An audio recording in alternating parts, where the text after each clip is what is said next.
ನಾರಾಯಣನ ಆ ವಿಷ್ಣುವಿನ ಸ್ಮರಣೆ ಮಾಡುವುದು ಮತ್ತು ಆ ನಾರಾಯಣನ ಹೆಸರನ್ನು ಉಚ್ಚರಿಸಿದ ಮಾತ್ರಕ್ಕೆ ನಮ್ಮ ಪಾಪಗಳೆಲ್ಲ ಕಳೆದು ಮುಕ್ತಿ ಸಿಗುತ್ತೆ ಅಥವಾ ಸ್ವರ್ಗ ಸಿಗುತ್ತೆ ಅಥವಾ ಆ ನಾಮದ ಮಹಿಮೆಯೇ ಶ್ರೇಷ್ಠವಾದದ್ದು ಅಂತ ಬಹಳ ಒತ್ತಿ ಒತ್ತಿ ಹೇಳ್ತಾರೆ ನಮ್ಮ ಋಷಿಮುನಿಗಳು, ನಮ್ಮ ಹಿರಿಯರು. ಅದು ಹೇಗೆ ಅಂತ ಒಂದು ಕತೆ ಇದೆ ಭಾಗವತದಲ್ಲಿ. ಅಂದರೆ ನಾರಾಯಣನ ಹೆಸರನ್ನು ಹೇಳಿದ ತಕ್ಷಣ ಯಮದೂತರು ಕೊಡಲಿಕ್ಕೆ ಬಂದಂತಹ ಅಥವಾ ಯಮನ ಲೋಕಕ್ಕೆ ಹೋಗಿ ನರಕಕ್ಕೆ ಹೋಗಿ ನರಕವನ್ನು ಅನುಭವಿಸಬೇಕಾಗಿದ್ದ ಒಬ್ಬ ವ್ಯಕ್ತಿ ನಾರಾಯಣ ಅನ್ನೋ ಹೆಸರನ್ನು ಹೇಳಿದ ತಕ್ಷಣ ಅವನಿಗೆ ನರಕ ತಪ್ಪಿ ಸ್ವರ್ಗ ಪ್ರಾಪ್ತಿಯಾಗುತ್ತೆ. ಇದಕ್ಕೆ ಭಾಗವತದಲ್ಲಿ ಒಂದು ಕತೆ, ಇದು ಅಜಾಮಿಳನ ಕತೆ ಅಂತ. ಆ ಭಕ್ತನ ಹೆಸರು ಅಜಾಮಿಳ ಅಂತ. ಅವನೇನು ಹುಟ್ಟಿನಿಂದ ಭಕ್ತ ಆಗಿರಲಿಲ್ಲ. ಅವನ ಬದುಕಲ್ಲಿ ಒಂದಷ್ಟು ಘಟನೆಗಳು ನಡೀತವೆ. ಗೊತ್ತಿದ್ದೋ ಗೊತ್ತಿಲ್ಲದೇನೋ ನೀವು ನಾರಾಯಣ ಅಥವಾ ಇಲ್ಲಿ ನಾರಾಯಣ ಅಂದರೆ ಇದೇನಪ್ಪ ಈತ ವೈಷ್ಣವರಿಗೆ ಮಾತ್ರ ಹೇಳ್ತಿದ್ದಾನೆ ಅಂದ್ಕೊಳ್ಬೇಡಿ. ನನ್ನ ದೃಷ್ಟಿಯಲ್ಲಿ ಶೈವರು ವೈಷ್ಣವರು ಇಲ್ಲ, ಇದೆಲ್ಲವನ್ನ ಮೀರು ಹೋಗ್ಬೇಕು ನಾವು. ದೇವನೊಬ್ಬ, ನಾಮ ಹಲವು. ಪ್ರಭು ಶ್ರೀರಾಮ ಅಂದುಕೊಳ್ಳಿ, ಪ್ರಭು ಕೃಷ್ಣ ಅಂದುಕೊಳ್ಳಿ, ನರಸಿಂಹ ಅಂದುಕೊಳ್ಳಿ, ವಿಷ್ಣು ಅಂದುಕೊಳ್ಳಿ, ಶಿವ ಅಂದುಕೊಳ್ಳಿ, ಏನಾದರೂ ಅಂದುಕೊಳ್ಳಿ. ಆದರೆ ಒಂದು ಶಕ್ತಿಯನ್ನಂತೂ ನಾವು ನಂಬಿದ್ದೀವಲ್ಲ. ನಾನು ಹೇಳ್ತೀನಿ ಅದು ನನ್ನ ಕೃಷ್ಣ ಅಂತ, ನೀವು ಹೇಳಿ ಅದು ನನ್ನ ಶಿವ ಅಂತ. ಎಲ್ಲರೂ ಒಂದೇ ಆಗಿದ್ದಾರೆ. ಈ ಭಗವಂತನ ಸ್ಮರಣೆಯನ್ನು ಮಾಡಿದ ತಕ್ಷಣ ಈ ಜನ್ಮದಲ್ಲಿ ಮಾಡಿದ ಎಷ್ಟೋ ಪಾಪಗಳು, ಕೆಟ್ಟ ಚಟಕ್ಕೆ ಬಲಿಯಾಗಿದ್ದೀವಿ, ಹಿಂಸಿಸಿದ್ದೀವಿ, ಯಾರಿಗೂ ನೋಯಿಸಿದ್ದೀವಿ, ಯಾವುದು ಹೆಣ್ಮಕ್ಳು ಬದುಕು ಹಾಳು ಮಾಡಿದ್ದೀವಿ, ಹೀಗೆ ನಾನಾ ಪಾಪಗಳನ್ನು ಮಾಡಿದ್ದೀವಿ. ಅದೆಲ್ಲದರಿಂದ ತಪ್ಪಿಸಿಕೊಳ್ಳಲಿಕ್ಕೆ ಒಂದು ದಾರಿ ಇದೆ. ಹಂಗಂತ ಎಲ್ಲ ತಪ್ಪುಗಳನ್ನು ಮಾಡಿ ಆದಮೇಲೆ ದೇವರ ಹೆಸರು ಹೇಳ್ಬಿಡೋಣ ಅಂದ್ಕೊಂಡು ಎಲ್ಲ ಮಾಡಿಬಿಟ್ಟಿರ. ಆಮೇಲೆ ಈ ಕತೆ ಹೇಳ್ತೀನಿ, ಆಮೇಲೆ ಇದರಿಂದ ನಾವೇನು ಕಲಿಬಹುದು ಅಂತ ನಾವು ಅರ್ಥ ಮಾಡಿಕೊಡ್ತೀವಿ. ಇದು ಭಾಗವತದಲ್ಲಿ ಬರತಕ್ಕಂತಹ ಒಂದು ಪುಟ್ಟ ಕತೆ. ಅಜಾಮಿಳ ಅಂತ ಒಬ್ಬ ತರುಣ, ಒಬ್ಬ ಹುಡುಗ ಅಂದ್ಕೊಳ್ಳಿ, 18, 19, 20 ವರ್ಷದ ಒಬ್ಬ ಹುಡುಗ. ಆ ಅಜಾಮಿಳನ ತಂದೆ ಇದ್ದಾನಲ್ಲ, ಆತ ಮಹಾನ್ ದೈವಭಕ್ತ. ಆಗಿನ ಕಾಲದಲ್ಲಿ ಅಂದರೆ ಇದು ನೋಡಿ, ಇದು ತ್ರೇತಾಯುಗ ಅಂದ್ಕೊಳ್ಳಿ, ತ್ರೇತಾಯುಗ ಅಲ್ಲ, ಸತ್ಯಯುಗ ಅಂದ್ಕೊಳ್ಳಿ, ತೊಂದರೆ ಇಲ್ಲ. ಸತ್ಯಯುಗನೋ ದ್ವಾಪರ ಯುಗನೋ. ಈ ಅಜಾಮಿಳನ ತಂದೆ ಮಹಾನ್ ದೈವಭಕ್ತ. ಆತ ಅಗ್ನಿಯನ್ನ, ಸೂರ್ಯನನ್ನ, ವಿಷ್ಣುವನ್ನ ಪ್ರತಿದಿನ ತಪ್ಪದೆ ಪೂಜೆ ಮಾಡ್ತಿದ್ದ. ಪ್ರತಿದಿನ ಕೂಡ ಆ ವಿಷ್ಣುವನ್ನ, ಅಗ್ನಿಯನ್ನ, ಸೂರ್ಯನನ್ನ. ಅವತ್ತಿನ ನಂಬಿಕೆ ಏನು ನೋಡಿ, ಇವತ್ತಾದರೂ ಅಷ್ಟೇ ನಾವು ಅಗ್ನಿಯನ್ನ ದೇವರು ಅಂತ ಭಾವಿಸುವುದರಲ್ಲಿ ಯಾವ ತಪ್ಪು ಇಲ್ಲ. ಕಣ್ಣಿಗೆ ಕಾಣುವ ನಿಜವಾದ ದೇವರುಗಳು ಅಂದರೆ ಮಣ್ಣು, ಗಾಳಿ, ನೀರು, ಆಕಾಶ, ಭೂಮಿ ನಮ್ಮ ಕಣ್ಣಿಗೆ ಕಾಣ್ತಾ ಇದೆ. ಅದರಲ್ಲೂ ನಮ್ಮ ಹಿಂದಿನವರು ಸೂರ್ಯದೇವನಿಗೆ ಮತ್ತು ಅಗ್ನಿಗೆ ಬಹಳ ಪೂಜೆ ಮಾಡ್ತಾ ಇದ್ರು. ಈಗ ನೋಡಿ, ನಾವು ದೇವರಿಗೆ ಏನಾದರೂ ತಿನ್ನಿಸ್ಬೇಕು ಅಂದರೆ ಅಗ್ನಿ ಮೂಲಕನೇ ಕೊಡ್ತೀವಿ. ಯಾಕಂದರೆ ಹೋಮ ಮಾಡೋದು ನೋಡಿ, ಹೋಮದೊಳಗಡೆ ಏನಾಗ್ತಾರೆ, ಅದು ಸೇರಿ ಏನೇನೋ ಆಗ್ತಾರೆ. ಅಂದರೆ ಅಗ್ನಿಯ ಮೂಲಕ ನಾವು ಭಗವಂತನಿಗೆ ಏನಾದರೂ ಕೊಡುವುದಾದರೆ ಕೊಡ್ತೀವಿ. ಹಾಗೆ ಈ ಅಜಾಮಿಳನ ತಂದೆ ಪರಮ ಸಾತ್ವಿಕರು, ದೈವಿಕ ವ್ಯಕ್ತಿ, ದೇವರನ್ನು ನಂಬತಕ್ಕಂಥವನು. ಹಾಗೆ ಈ ಅಜಾಮಿಳ ಕೂಡ ತಂದೆಗೆ ತಕ್ಕ ಮಗ. ಈತನೂ ಒಂದು ಮಟ್ಟಿಗೆ ತಂದೆ, ತಾಯಿ, ಗುರು, ಹಿರಿಯರಿಗೆ ಗೌರವ ಕೊಡ್ತಾ ಬಹಳ ಒಳ್ಳೆ ಹುಡುಗನಾಗಿ ಬದುಕ್ತಾ ಇದ್ದ. ಆದರೆ ಜೀವನದಲ್ಲಿ ಈ ಅಜಾಮಿಳನ ಬದುಕಲ್ಲಿ ಎಷ್ಟು ಸಂಸ್ಕಾರಯುತವಾಗಿದ್ದ ಈ ಹುಡುಗ ಅಂದರೆ, ಇದ್ರ ಒಂಥರ ಇರಬೇಕಪ್ಪ ಅನ್ನೋ ಹಂತಕ್ಕೆ ಈತ ಒಳ್ಳೆ ಹುಡುಗ ಆಗಿದ್ದ. ಆದರೆ ಒಂದು ಹಂತದಲ್ಲಿ ಒಂದು ಘಟನೆ ನಡೆಯುತ್ತೆ ಈ ಅಜಾಮಿಳನ ಬದುಕಲ್ಲಿ. ಹಾಗೆ ಒಂದು ಘಟನೆ ಏನದು ಅಂದರೆ, ಒಮ್ಮೆ ಅವರ ತಂದೆ ಏನು ಪ್ರತಿದಿನ ಸೂರ್ಯ, ಅಗ್ನಿ ಹಾಗೂ ವಿಷ್ಣುವಿಗೆ ಪೂಜೆ ಮಾಡ್ತಿದ್ನಲ್ಲ ಅಜಾಮಿಳನ ತಂದೆ, ಆ ತಂದೆಯ ಪೂಜೆಗೋಸ್ಕರ ಮಗ ಬೆಳಗಿನ ಜಾವನೆ ಹೋಗಿ ಫ್ರೆಶ್ ಆದಂತಹ ಹೂಗಳನ್ನು ಬಿಡಿಸಿಕೊಂಡು, ಹಣ್ಣುಗಳನ್ನು ಬಿಡಿಸಿಕೊಂಡು ದೇವ್ರ ಪೂಜೆಗೆ ತಂದೆ ಕಳಿಸಿದ್ದಾನೆ. ಬೇಗ ಹೋಗಪ್ಪ, ನಂಗೆ ಪೂಜೆಗೆ ಒತ್ತಾಯಿತು, ನೀನು ಹೂ ತಗೊಂಬೋಗು, ಹಣ್ಣು ತಗೊಂಬೋಗು, ತಗೊಂಡು ಬೇಗ ಬಾ ಅಂತ ಕಳಿಸಿದ್ದಾನೆ. ನಾನು ಅಷ್ಟೊತ್ತಿ ಪೂಜೆಗೆ ರೆಡಿ ಮಾಡಿಕೊಳ್ತೀನಿ. ಸರಿ, ಈ ಅಜಾಮಿಳ ಹೂ ಬಿಡಿಸ್ಕೊಂಬರ್ಲಿಕ್ಕೆ ಹೋದ. ಹಾಗೆ ಬಿಡಿಸ್ಕೊಂಡು ಮನೆಗೆ ಬರೋ ದಾರಿಯಲ್ಲಿ ಒಬ್ಬಳು ಸುಂದರವಾದ ಹುಡುಗಿ, ಯಾವ ಮಟ್ಟಿಗೆ ಸುಂದರವಾಗಿದ್ಲು ಅಂದರೆ, ಆ ಹುಡುಗಿ ದಾರಿಯಲ್ಲಿ ಹೋಗ್ತಾ ಇದ್ರೆ ಸುತ್ತಮುತ್ತ ಹೋಗೋ ಹುಡುಗರೆಲ್ಲ ಅವಳ ಕಡೆಗೇ ನೋಡ್ತಾ ಇದ್ರು. ಅಷ್ಟು ಸುಂದರವಾದ ಹುಡುಗಿ. ಅವಳೊಬ್ಳೆ ಬರ್ತಿರ್ಲಿಲ್ಲ. ಆ ಹುಡುಗಿಯ ಜೊತೆ ಅವಳ ಪ್ರಿಯಕರನೋ ಅಥವಾ ಯಾರೋ ಒಬ್ಬ ಕೈ ಹಿಡ್ಕೊಂಡು ಆ ಹುಡುಗಿ ಜೊತೆ ಒಬ್ಬ ಹುಡುಗ ಬರ್ತಾ ಇದ್ದ. ನೀವು ಕಲ್ಪನೆ ಮಾಡಿಕೊಳ್ಬೇಕು, ಅಜಾಮಿಳ ಈ ಕಡೆಯಿಂದ ತಂದೆ ಹೇಳಿದ್ದಾರಲ್ಲ ಹೂ ಕಿತ್ಕೊಂಡು ಬಾ ದೇವ್ರ ಪೂಜೆಗೆ ಅಂತ, ಹೂ ಕಿತ್ಕೊಂಡು ಮನೆಗೆ ಹೋಗ್ತಾ ಇದ್ದಾನೆ. ಆ ಎದುರುಗಡೆ ಈ ಹುಡುಗಿ ಮತ್ತೆ ಆ ಹುಡುಗಿಯ ಜೊತೆ ಇದ್ದ ಒಬ್ಬ ಹುಡುಗ. ಈ ಅಜಾಮಿಳ ನೋಡ್ಲಿಕ್ಕೆ ಬಹಳ ಸುಂದರವಾಗಿದ್ದ, ಎತ್ತರದ ವ್ಯಕ್ತಿ, ಏನು ಮೈಕಟ್ಟು, ಏನು ಹೊಳಪು. ಆ ಅಜಾಮಿಳನನ್ನು ನೋಡಿ, ಅಂದ್ರೆ ಹೂ ಬಿಡಿಸ್ಕೊಂಡು ಹೋಗ್ತಿದ್ದ ಈ ಅಜಾಮಿಳನನ್ನು ನೋಡಿ ಆ ಹುಡುಗಿಗೆ ಆಸೆ ಆಗ್ಬಿಡ್ತು. ಆ ಹುಡುಗಿ ಪಕ್ಕದಲ್ಲಿರೋ ಹುಡುಗನಿಗೆ ಹೇಳಿದ್ಲು, ನೋಡಿ ಎಷ್ಟು ಚೆನ್ನಾಗಿದ್ದಾನವನು, ಮದುವೆ ಆದರೆ ಇಂಥವನನ್ನು ಮದುವೆ ಆಗಬೇಕು. ಪಕ್ಕದಲ್ಲಿರೋ ಹುಡುಗನ ಕತೆ ಏನಾಗಬೇಡ. ಅವನು ಇಷ್ಟಪಟ್ಟೆ ಇವಳು ಹುಡುಗಿಯನ್ನು ಕರ್ಕೊಂಡು ಬಂದಿದ್ದಾನೆ. ಆ ಹುಡುಗಿ ನೋಡಿದ್ರೆ ಈ ಅಜಾಮಿಳನನ್ನು ನೋಡಿ ಮದುವೆ ಆದರೆ ಇಂಥವನನ್ನು ಮದುವೆ ಆಗಬೇಕು ಅಂದ್ಲು. ಅವನಿಗೆ ಸಿಟ್ಟತ್ತು ಬಿಡ್ತು. ಅವನು ಹೇಳ್ದ, ಹುಚ್ಚಿ, ಏನು ಮಾತಾಡ್ತಾ ಇದೀಯಾ? ಅವನು ಪರಮ ಬ್ರಾಹ್ಮಣ, ಅವನು ವ್ರತ ಮಾಡ್ತಕ್ಕಂಥವನು, ವ್ರತಸ್ಥ, ವ್ರತದಲ್ಲಿ ಭಾಗಿಯಾಗ್ತಕ್ಕಂಥವನು. ಅವನು ನಿನ್ನಂಥ ಹೆಣ್ಣಿನ ಜೊತೆ ಮದುವೆ ಆಗಲ್ಲ, ಅವನ ಆಸೆ ಬಿಟ್ಟುಬಿಡು, ನಾನಿದ್ದೀನಿ ಅಂತ ಹೇಳ್ದ. ಇಲ್ಲ, ನಾನು ಏನು ತಲೆ ಮೇಲೆ ತಲೆ ಬೀಳಿ ನನಗೆ ಅವನು ಬೇಕು, ನಾನು ಅವನನ್ನು ಪಡ್ಕೊಳ್ತೀನಿ ಅಂತ ಹಠಕ್ಕೆ ಬಿದ್ದುಬಿಟ್ಲು. ಆ ಹುಡುಗನಿಗೆ ಕೋಪ ಬಂದ್ಬಿಡ್ತು. ಏನಾದರೂ ಮಾಡ್ಕೋ, ಸ್ವರ್ಗಕ್ಕಾದರೂ ಹೋಗು, ನರಕಕ್ಕಾದರೂ ಹೋಗು, ನಿನ್ನ ಸಹವಾಸನೆ ನನಗೆ ಬೇಡ, ನನ್ನ ಮುಂದೆಲೆ ಇನ್ನೊಬ್ಬ ಹುಡುಗನ ಬೇಕು ಅಂತೀಯಲ್ಲ, ನಿನ್ನಂಥವಳು ಕಟ್ಕೊಂಡ್ರೆ ಅಷ್ಟೇ ನನ್ನ ಕತೆ ಅಂದುಕೊಂಡು ಅವನು ಆ ಹುಡುಗಿಯನ್ನು ಅಲ್ಲೇ ಬಿಟ್ಟು ಬೈದು ಹೊರಟೋದ. ಸರಿ ಆಯಿತು, ಹೆಂಗಾದರೂ ಮಾಡಿ ಪಡ್ಕೊಳ್ಳೇಬೇಕು ಅನ್ನೋ ಬಯಕೆ ಹುಟ್ಟು ಬಿಟ್ಟಿದೆ. ಆಕೆ ಬಂದ್ಲು, ಅಜಾಮಿಳನ ಮುಂದೆ ಬಂದು ನಿಂತ್ಕೊಂಡು, ನನ್ನ ಹೃದಯ ನಿನ್ನನ್ನು ಬಯಸ್ತಾ ಇದೆ, ನೀನು ನನಗೆ ಬೇಕಷ್ಟೆ. ಅವಳು ಹಂಗಂದಿದ್ದೆ ತಡ, ಅವಳ ಮೈಮಾಟವನ್ನು ಒಮ್ಮೆ ನೋಡಿದ ಅಜಾಮಿಳನಿಗೂ ಆಸೆ ಹುಟ್ಟುಕೊಂಡ್ಬಿಡ್ತು.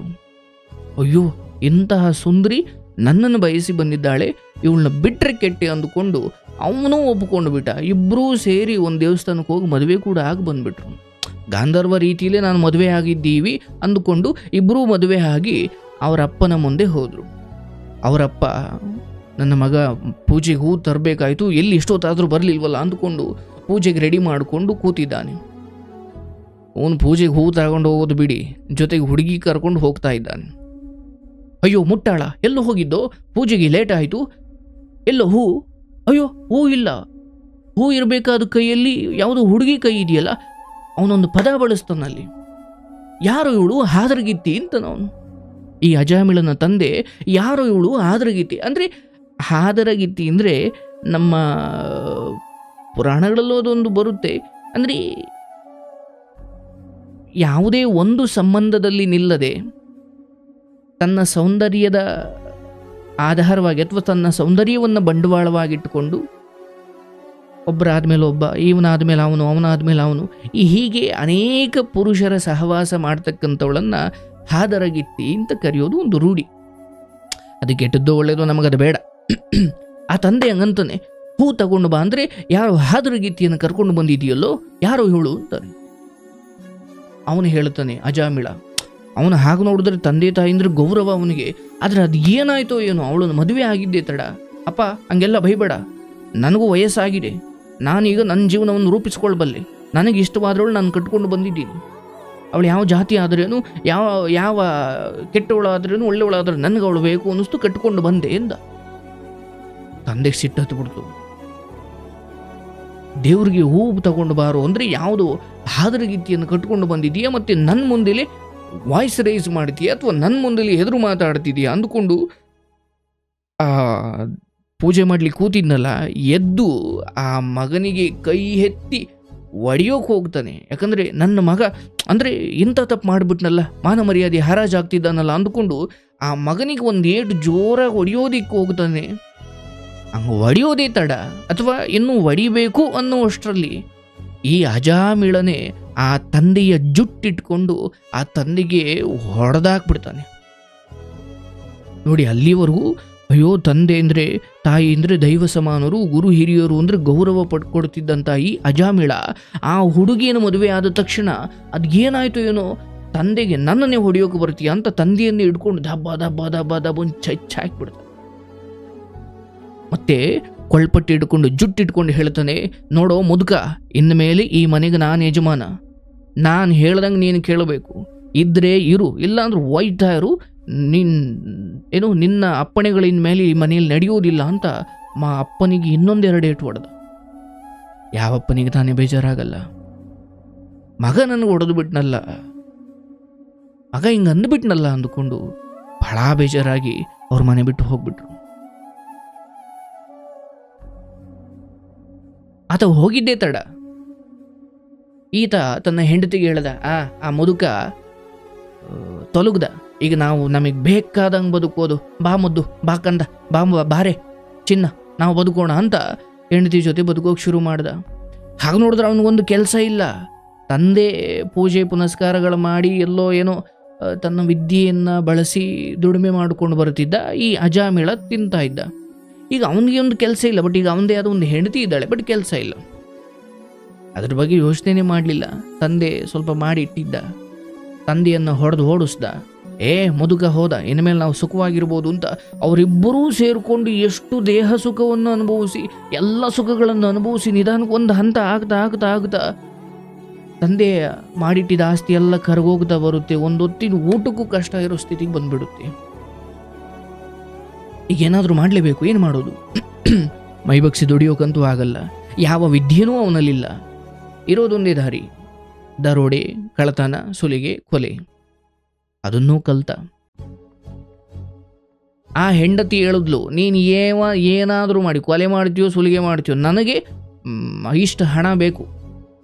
ಅಂದರೆ ನೋಡಿ, ಯಾವಾಗ ಒಂದು ಹೆಣ್ಣಿನ ಸೌಂದರ್ಯಕ್ಕೆ ಮರುಳಾಗಿ ಹೇಗಾದರೂ ಸರಿ ನನಗೆ ಅವಳು ಬೇಕು ಅನ್ನೋ ಆ ಕಾಮನೆ ತೀರಾ ಮಿತಿಮೀರಿದಾಗ ತಂದೆ ತಾಯಿ ಜವಾಬ್ದಾರಿ, ಒಂದು ಸಂಸ್ಕಾರ, ಒಂದು ಸಾತ್ವಿಕ ಯೋಚನೆ, ಬದುಕು ಎಲ್ಲವನ್ನೂ ಮರೆತು ಬಿಡ. ಅಂದರೆ ಯಾವುದೋ ಒಂದು ಹೆಣ್ಣಿನ ಅಥವಾ ಇನ್ಯಾವುದೋ ಒಂದು ಚಟ, ಆಮಿಷ, ಎಲ್ಲ ಶುದ್ಧ ಅಥವಾ ಎಲ್ಲ ರೀತಿಯ ಒಳ್ಳೆಯ ತತ್ವಗಳನ್ನು, ಒಳ್ಳೆಯ ಚಿಂತನೆಗಳನ್ನು ಅಥವಾ ಜವಾಬ್ದಾರಿಗಳನ್ನು ಅವನಿಂದ ದೂರ ಮಾಡಿಬಿಡ್ತವೆ. ಇಲ್ಲಾಗಿದ್ದು ಇದೆ. ಅಜಾಮಿಳನಿಗೆ ಆ ಹೆಣ್ಣಿನ ಮೋಹ ಯಾವ ರೀತಿ ಇತ್ತು ಅಂದರೆ ತಂದೆಯನ್ನೇ ಹೊಡೆದು ಓಡಿಸ್ದ. ಎಲ್ಲ ರೀತಿ ಸುಖವನ್ನು ಅನುಭವಿಸಿದ್ರು. ಯಾಕೆಂದ್ರೆ ಹೇಳೋರು ಕೇಳೋರು ಯಾರೂ ಇಲ್ಲ. ನಾವಿಬ್ಬರೇ ಏನು ಬೇಕಾದರೂ ಮಾಡ್ಬೋದು ಅಂತ ಸುಖ ಅನುಭವಿಸೋಕೆ ನಿಂತ್ಕೊಂಡ್ರು. ಹಾಗೆ ಒಂದು ದಿವಸ ಅನ್ನಕ್ಕೂ ಕಷ್ಟ ಪಡೋ ಪರಿಸ್ಥಿತಿ ಬಂತು. ಯಾಕಂದರೆ ತಂದೆ ಮಾಡಿಟ್ಟಿದ್ದೆಲ್ಲ ಖಾಲಿ ಆಯಿತು. ಈಗ ಉದ್ಯೋಗ ಇಲ್ಲ, ಏನಿಲ್ಲ, ಕಳ್ತನ ಮಾಡ್ಲಿಕ್ಕೆ ಶುರು ಮಾಡಿಕೊಂಡ.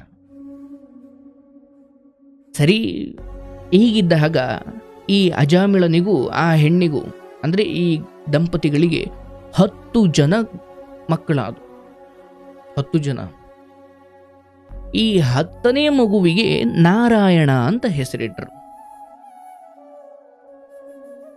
ಈಗ ಅಜಾಮಿಳನಿಗೂ 88 ವರ್ಷ. ಇನ್ನೇನು ಸಾಯೋ ವಯಸ್ಸು ಬಂದ್ಬಿಟ್ಟಿದೆ, ವಯಸ್ಸಾಗಿದೆ, ಮಕ್ಕಳೆಲ್ಲ ದೊಡ್ಡವರಾಗಿದ್ದಾರೆ. ಕಡೆಯವನ ಹೆಸರು ನಾರಾಯಣ. ಆ ನಾರಾಯಣ ಅಂತಕ್ಕಂಥವನು ಈ ತಂದೆಯ ಜೊತೆನೇ ಇದ್ದ. ಇನ್ನು ಕೊನೆಯ ಸಮಯದಲ್ಲಿ ಇನ್ನೇನು ನಾನು ಸಾಯ್ತೀನಿ ಅಂತ ಗೊತ್ತಾಯ್ತು ಆತನಿಗೆ. ಆಗ ತಾನು ಮಾಡಿದ ಎಲ್ಲ ಪಾಪಗಳು, ಎಲ್ಲ ದುಷ್ಕೃತ್ಯಗಳು, ತಂದೆಯನ್ನು ಹೊಡೆದೋಡಿಸಿದ್ದಂತೆ, ಮತ್ತು ಈ ಸುಖಪ್ರಧಾನವಾಗಿ ಸುಖ ಕೊಡುವವರ ಜೊತೆಯೆಲ್ಲ ಹೋಗುವ ಈ ಹೆಣ್ಣನ್ನು ಮದುವೆಯಾಗಿ ನನ್ನ ಜೀವನವೇ ನರಕವಾಯಿತು. ಕಳ್ಳತನ ಮಾಡಿದೆ, ಸುಲಿಗೆ ಮಾಡಿದೆ, ದರೋಡೆ ಮಾಡಿದೆ, ಅವಳನ್ನು ಮೆಚ್ಚಿಸೋದಕ್ಕೋಸ್ಕರ ಮಾಡಬಾರ್ದೆಲ್ಲ ಮಾಡಿದೆ. ಇವತ್ತು ನಾನು ಇಲ್ಲಿಗೆ ಬಂದು ತಲುಪಿದ್ದೀನಿ. ನೆಮ್ಮದಿಯಾಗಿ ಸಾಯಲಿಕ್ಕೂ ನನಗಾಗ್ತಾ ಇಲ್ಲ. ಯಾಕಂದರೆ ತೋಳ್ಬಲ ಇದ್ದಾಗ ಮಾಡಿದ ಪಾಪಗಳೆಲ್ಲ ಸಾಯೋ ಸಮಯದಲ್ಲಿ, ಅಂದರೆ ದೇಹ ಮುಪ್ಪಾಗ್ತಾ ಆಗ್ತಾ ಆಗ್ತಾ ಆತ್ಮಸಾಕ್ಷಿ ಚುಚ್ಚೋಕೆ ಶುರು ಮಾಡುತ್ತೆ. ಛೇ ಎಷ್ಟು ಕೆಟ್ಟದಾಗಿ ಬದುಕ್ತು ನೀನು. ಅಂದರೆ ಹಾಗೆ ಅವನ ಮನಸ್ಸಾಕ್ಷಿ ಕೊಲ್ತಾ ಬಂತು. 88 ವಯಸ್ಸು, ಇನ್ನೇನು ಸಾಯ್ತೀನಿ ಅಂತ ಅವನಿಗೆ ಗೊತ್ತಾಯಿತು. ಸರಿ, ಅವನು ಸಾಯ್ತೀನಿ ಅಂತ ಗೊತ್ತಾದಾಗ ಯಮಧರ್ಮರಾಯ ತನ್ನ ದೂತರಿಗೆ ಹೇಳ್ದ, ಹೋಗು, ಅವನು ತುಂಬ ಪಾಪಿಷ್ಟ, ಅವನ ನರಕಕ್ಕೆ ಎಳ್ಕೊಂಡು ಬನ್ನಿ, ಅಥವಾ ಅವನ ಜೀವವನ್ನು ಅವನ ದೇಹದಿಂದ ಬಿಡಿಸಿ ಆ ಆತ್ಮವನ್ನು ಎಳ್ಕೊಂಡು ಬನ್ನಿ ಅಂತ ಆ ಯಮದೂತರನ್ನು ಕಳಿಸಿದ ಯಮಧರ್ಮ. ಆ ಯಮಧರ್ಮರು ಬಂದು ಇವನ ಆತ್ಮವನ್ನು, ಅಂದರೆ ಇವನನ್ನು ಆ ದೇಹದಿಂದ ಬಿಡಿಸ್ಲಿಕ್ಕೆ ಅರಸಾಹಸ ಪಡ್ತಿದ್ರು. ಆಗ ಈ ಕೊನೆ ಮಗ ನಾರಾಯಣ ಇದ್ನಲ್ಲ, ಅಯ್ಯೋ ಮಗ ನಾರಾಯಣ ಬಾ, ನನ್ನ ಯಮದೂತರು ಹಿಡಿದು ಎಳ್ಕೊಂಡು ಹೋಗ್ತಿದ್ದಾರೆ, ನನ್ನನ್ನು ಹಿಂಸಿಸ್ತಿದ್ದಾರೆ. ಯಾಕಂದರೆ ಯಮದೂತರು ಬಂದು ನೀನೆಷ್ಟು ಪಾಪ ಮಾಡಿದ್ದಿ ಗೊತ್ತೇನೋ, ಬಾ ನಿನಗೆ ನರಕದಲ್ಲಿ ಬೆಂಕಿಲಿ ಸುಡ್ತೀವಿ, ನರಕ ತೋರಿಸ್ತೀವಿ, ನಿನಗೊಂದು ಬೆಂಕಿ ನರಕ ಕಾದಿದೆ ಬಾ ಅಂತ ಎದುರಿಸ್ಬಿಡ್ತಾರೆ. ಇವನು ಹೆದರಿಕೆ ಆಗ್ಬಿಡುತ್ತೆ, ಯಾಕಂದ್ರೆ ತಪ್ಪು ಮಾಡಿದ್ನಲ್ಲ. ಓ ನಾರಾಯಣ, ಅವನ ಮಗನನ್ನು ಕೂಗಿದ್ದು, 10 ವರ್ಷದ ಮಗ, 10ನೇ ಮಗ ಇದ್ನಲ್ಲ, ಆ ನಾರಾಯಣ ನನ್ನ ಮಗನನ್ನು ಕೂಗ್ದ, ಏ ನಾರಾಯಣ ನನ್ನನ್ನು ಈ ಯಮದೂತರಿಂದ ಕಾಪಾಡಪ್ಪ. ಹಂಗಂದಾಗ ನಾರಾಯಣ ಅಂತ ಅಂದಿದ್ದೆ ತಡ ಆ ಮಗನಿಗೆ ಕೇಳಿಸ್ತೋ ಇಲ್ವೋ, ಅಲ್ಲಿ ಶೇಷಶಯನದ ಮೇಲೆ ನಿದ್ರೆ ಮಾಡ್ತಾ ಇರುವ, ಆರಾಮವಾಗಿ ಲೋಕದ ವ್ಯವಹಾರಗಳನ್ನು ಗಮನಿಸ್ತಾ ಇರೋ ಆ ನಾರಾಯಣನಿಗೆ ಇವನ ಈ ಅಜಾಮಿಳನ ಕೂಗು ಕೇಳಿಸ್ತು. ಆಗ ಆ ವಿಷ್ಣು ದೂತರನ್ನು ಕರೆಸಿ, ನೋಡ್ರಪ್ಪ, ಯಾರೋ ಭೂಲೋಕದಲ್ಲಿ ನನ್ನ ಭಕ್ತರು ಯಾರೋ ಸಂಕಷ್ಟದಲ್ಲಿದ್ದಾರೆ, ನಾರಾಯಣ ಅಂತ ಕೂಗ್ತಿದ್ದಾರೆ, ಅವರನ್ನು ಅದರಿಂದ ಕಾಪಾಡ್ರಪ್ಪ ಹೋಗಿ ಅಂತ ಆಜ್ಞೆಯನ್ನು ಮಾಡಿ ಆ ದೂತರನ್ನು ಕಳಿಸ್ತಾರೆ. ಅವರೂ ಕೂಡ ಈ ಅಜಾಮಿಳನ ಬಳಿ ಬರ್ತಾರೆ. ಈಗ ಯಮದೂತರು ಬಂದಿದ್ದಾರೆ, ವಿಷ್ಣು ದೂತರು ಬಂದಿದ್ದಾರೆ. ಯಮದೂತರು ಹೇಳ್ತಾರೆ, ಇಲ್ಲ, ನಮ್ಮ ಯಮಧರ್ಮರಾಯ ಆಜ್ಞೆ ಮಾಡಿದ್ದಾನೆ, ಇವನು ಅತ್ಯಂತ ಪಾಪಿಷ್ಟ, ಇವನನ್ನು ನರಕಕ್ಕೆ ಎಳ್ಕೊಂಡು ಹೋಗ್ಬೇಕಂತೆ, ಇಲ್ಲಾಂದ್ರೆ ನಮ್ಮ ಯಮಧರ್ಮರಿಗೆ ಕೋಪ ಬಂದ್ಬಿಡುತ್ತೆ. ಆಗ ವಿಷ್ಣು ದೂತರು ಹೇಳ್ತಿದ್ದಾರೆ, ಆತ ಏನೇ ಪಾಪಿಷ್ಟ ಇರಬಹುದು, ಆದರೆ ಸಾಯುವ ಕೊನೆಯ ಸಮಯದಲ್ಲಿ ಆತ ನಾರಾಯಣ ಅಂತ ಕೂಗಿದ್ದಾನೆ. ನಮ್ಮ ದಣಿಗಳಾದಂತಹ ಜಗದೊಡೆಯನಾದ ವಿಷ್ಣು ಇವನನ್ನು ಕಾಪಾಡಬೇಕು ಅಂತ ಹೇಳಿದ್ದಾನೆ. ಹಾಗಾಗಿ ನಾವು ಇವನನ್ನು ಬಿಟ್ಕೊಡೋದಿಲ್ಲ, ಅಥವಾ ಇವನನ್ನು ನರಕಕ್ಕೆ ನಾವು ಕಳಿಸೋದಿಲ್ಲ ಅಂತಾರೆ. ನೋಡಿ ಹೆಂಗಿದೆ ಕತೆ. ಆಗ ಇಷ್ಟೆಲ್ಲ ಚರ್ಚೆ ಆದಮೇಲೆ ಯಮದೂತರು ಹೇಳ್ತಾರೆ, ನಮ್ಮೆಲ್ಲರಿಗೂ ತಂದೆ ಆ ವಿಷ್ಣು, ಆ ಭಗವಂತನೇ ನಮ್ಮೆಲ್ಲರ ಪರಿಪಾಲಕ, ಅವನೇ ಹೇಳಿದ ಮೇಲೆ ಇನ್ನು ನಾವೇನು ಮಾಡೋದು ಬಂತು, ಸರಿ ಆಯಿತು ಅಂತ ಆ ಯಮದೂತರು ವಾಪಸ್ ಹೊರಟು ಹೋಗ್ತಾರೆ. ಆ ವಿಷ್ಣುವಿನ ದಯೆಯಿಂದ ಸಾಯಬೇಕಾಗಿದ್ದ ಅಜಾಮಿಳ ಇನ್ನೂ 1-2-3 ವರ್ಷ ಬದುಕ್ತಾನೆ. ಆಗ ಅವನಿಗೆ ಅರ್ಥವಾಗುತ್ತೆ, ನಾನು ಬದುಕಿದ್ದು ಕೆಟ್ಟ ಬದುಕು, ನನಗಿದು ಯಾವುದ್ರ ಸವಾಸನೂ ಬೇಡ ಅಂತ ಎಲ್ಲವನ್ನು ಬಿಟ್ಟು ಗಂಗಾ ನದಿಯ ತೀರಕ್ಕೆ ಹೋಗಿ ಅಲ್ಲೊಂದು ಗುಡಿಸಲು ಕಟ್ಟಿಕೊಂಡು ಅಲ್ಲಿ ಧ್ಯಾನ, ತಪಸ್ಸು, ಜಪ ತಪಗಳನ್ನು ಮಾಡ್ತಾ ಭಗವಂತನ ಸ್ಮರಣೆಯಲ್ಲಿ 1 ವರ್ಷವನ್ನು ಕಳೀತಾನೆ. ಮತ್ತೆ ಅಲ್ಲಿಗೆ ಯಮದೂತರು ಬರ್ತಾರೆ 1 ವರ್ಷ ಆದಮೇಲೆ, ನೀನು ಪಾಪಿಷ್ಟ ಬಾ ಅಂತ. ಆ ಯಮದೂತರು ಬಂದಾಗ ಅಲ್ಲೇ ವಿಷ್ಣು ದೂತರು ಇರ್ತಾರೆ. ಅಂದರೆ ಯಾಕಂದರೆ ಇವನು ನಾರಾಯಣ ಅನ್ನುವ ಆ ನಾಮೋಚ್ಚಾರವನ್ನು ನಿರಂತರವಾಗಿ ಮಾಡ್ತಾ ಇದ್ದ. ಹಾಗಾಗಿ ವಿಷ್ಣು ದೂತರು ಅವನ ಜೊತೆಲೇ ಇದ್ರು. ಅಂದರೆ ಯಾರ್ಯಾರು ನಾರಾಯಣನನ್ನು ಸ್ಮರಿಸ್ತಾರೆ ಅಲ್ಲೆಲ್ಲರೂ ಭಗವಂತನಿಂದ ರಕ್ಷಿಸಲ್ಪಡ್ತಾರೆ. ನೋಡಿ ಎಷ್ಟು ಚೆನ್ನಾಗಿದೆ. ವಿಷ್ಣು ಅಂತಲೇ ಅಲ್ಲ, ನೀವು ಶಿವನನ್ನು ಸ್ಮರಿಸ್ತಿರೋ, ಯಾರನ್ನು ಸ್ಮರಿಸ್ತಿರೋ, ಆ ಭಗವಂತನನ್ನು ಸ್ಮರಿಸುವ ನಿಮ್ಮ ಜೊತೆ ನಿಮ್ಮ ಆ ಉಚ್ಚಾರ ಮಾತ್ರಕ್ಕೆ ನೀವೆಷ್ಟೇ ಪಾಪಿಷ್ಟರಾಗಿದ್ರೂ ಆ ಭಗವಂತನನ್ನು ಸ್ಮರಿಸುವ ಕಾರಣ. ಆಗ ನೋಡಿದ್ರೆ ಯಮದೂತರು ಹೇಳ್ತಾರೆ, ಮೊದಲನೇ ಸಾರಿ ಈ ವಿಷ್ಣು ದೂತರು ಬಂದಾಗ, ಅಯ್ಯ ಆತ ಕೂಗಿದ್ದು ತನ್ನ ಮಗನನ್ನು ಹೊರತು ಆ ನಮ್ಮ ಪ್ರಭು ವಿಷ್ಣುವನ್ನಲ್ಲ. ಮಗನನ್ನು ನಾರಾಯಣ ಅಂತ ಕರೆದಿದ್ದು ತನ್ನ ಮಗನನ್ನು. ನೀವು ಯಾಕೆ ಬಂದ್ರಿ? ಮಗನನ್ನು ಕರೆದ್ನೋ ಯಾರನ್ನು ಕರೆದ್ನೋ, ಒಟ್ನಾಗ ನಮ್ಮ ಭಗವಂತ ಅಥವಾ ನಮ್ಮ ಪ್ರಭುವಿನ ಹೆಸರನ್ನು ಕರೆದಿದ್ದಾನೆ, ಅಷ್ಟು ಮಾತ್ರ ಸಾಕು. ಇವನ ಎಲ್ಲ ಪಾಪಗಳಿಂದ ಇವನಿಗೆ ಮುಕ್ತಿ ಸಿಗುತ್ತೆ, ನೇರವಾಗಿ ಸ್ವರ್ಗ. ಯಮದೂತರು ಆಗಲೂ ಬಿಟ್ಟು ಹೋಗ್ತಾರೆ. ಅಂದರೆ ನಾರಾಯಣ ಅಂತ ತನ್ನ ಮಗನನ್ನು ಕೂಗಿದ್ರು ಕೂಡ ಆ ನಾರಾಯಣ ವೈಕುಂಠಾಧಿಪತಿ ಬಂದ ಅಂದಮೇಲೆ ನಾವು ನಾರಾಯಣನನ್ನೇ ಕೂಗುವಷ್ಟು ಬುದ್ಧಿ ಬರಬೇಕಂದಾಗ ಅದಕ್ಕೊಂದು ದೊಡ್ಡ ತಪಸ್ಸು ಬೇಕು, ಹೌದಲ್ಲ? ನಾವೇನಾದರೂ ನೋವಾದಾಗ ಅಮ್ಮ ಅಂತೀವಲ್ಲ, ಹಾಗೆ ನಮ್ಮ ದುಃಖದ ಅಥವಾ ಸಾವಿನ ಕಷ್ಟದ ಸಮಯದಲ್ಲಿ ನಾರಾಯಣ ಅಂತ ಹೇಳಲಿಕ್ಕೆ ಅಂಥದ್ದೊಂದು ಪ್ರಯತ್ನ, ಅಂಥದ್ದೊಂದು ದೈವ ಭಕ್ತಿ, ಅದೊಂದು ಭಾಳ ಹಿಂದೆಯಿಂದಲೂ ಶುರುವಾಗಿರಬೇಕು. ಆ ದೈವ ಭಕ್ತಿ ಸಾಯೋ ಕೊನೆ ಕ್ಷಣದವರೆಗೂ ಪಾಪಗಳಲ್ಲೇ ಭಾಗಿಯಾಗಿ ಸಾಯಬೇಕಾದ್ರೆ ನಾನು ನಾರಾಯಣ ಅಂತೀನಿ, ಅದು ಸಾಧ್ಯನೇ ಇಲ್ಲ. ಹಾಗಾಗಿ ನಾರಾಯಣನ ನಾಮದ ಮಹಿಮೆ, ನಾರಾಯಣ ಅಂದ ಕೂಗಿದ ಮಾತ್ರಕ್ಕೆ ಎಲ್ಲ ಪಾಪಗಳಿಂದ ಮುಕ್ತಿ ಹೊಂದಿದ ಈ ಅಜಾಮಿಳನ ಕಥೆಯನ್ನು ನಾವು ಅರ್ಥ ಮಾಡಿಕೊಳ್ಬೇಕು. ಯಾಕೆ ನಾನು ಈ ಕಥೆಯನ್ನು ಹೇಳಿದೆ ಅಂದರೆ, ಒಂದು ಭಗವಂತನ ಸ್ಮರಣೆಯನ್ನು ಮಾಡುವ ಬುದ್ಧಿ ನಮ್ಮೆಲ್ಲರಿಗೂ ಬರಬೇಕು, ಹೌದಲ್ಲ?